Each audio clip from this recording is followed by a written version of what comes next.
And in the book, you kind of give these 13 descriptors of winning. And I thought many of them were really intriguing.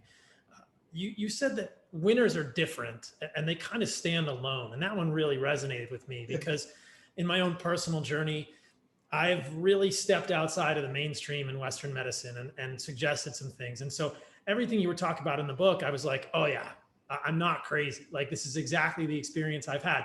And I hope that I've had some little wins along the way, but I've had people jeering at me and people, throwing vitriol and people personal attacks. And so it's true. And I'm living proof that like these concepts you're talking about are they ring clear for me as well, because it's like, oh yeah, I'm going through this. And it reminded me, okay, maybe I'm on the right path. But talk a little bit about how different you have to be as a person in this process. Well, you have to be genuinely different. People sometimes just act different just to be acting different so they can stand out. But winning makes you different. So the more you win, it's going to make you different. The way people perceive you is going to be different. The criticism, the feedback, everything that you get is going to be different, and different scares people. All right. This is different does scare people. People have a tendency to shy away from different, or they have a tendency to criticize what they don't know.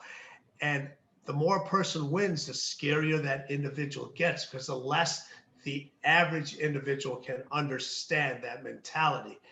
And this has a lot to do with all the information that we get out there is all about what to think, what to think, what to think. Our whole lives are about what to think. You read a book, it tells you what to think. The previous book I wrote before this, Relentless, the biggest complaint I got from individuals was like, this book didn't tell me what to do. Exactly. Your whole life, people have been telling you what to do. Maybe that's why you're not succeeding. The greatest champions, not only do they know what to think, they know how to think. And when you become how to think individual, you start to trust your instincts. You try to trust your individuality. You start to trust who you are. And when I got into the training business, a lot of the methods that I had no scientific basis behind it. No one told me in school that this is the way to do it. Literally, you take a basketball player and you tell them, hey, I need you to weight train on game day. And everybody's like, are you crazy? You're going to have this person lift on game day. They're going to be tired. They're going to be muscle bound. You're going to throw their shot off. And then I looked at it, well, if he doesn't train on game day, literally he's going to be working out maybe once a week. That's going to have more of an adverse effect on the results than what everybody else is saying is going to happen. So you get criticized and judged when you become a how to think person instead of a what to think person. But then you're doing something that's scaring individuals. And we all have that ability. We all have that ability to stand out. We all have that ability to be different with our wins. And the more you win, the different ways people are going to try to take you down. But that means you're doing something right. You are doing something right. And it goes against all of our evolutionary programming. So I love it. Everything.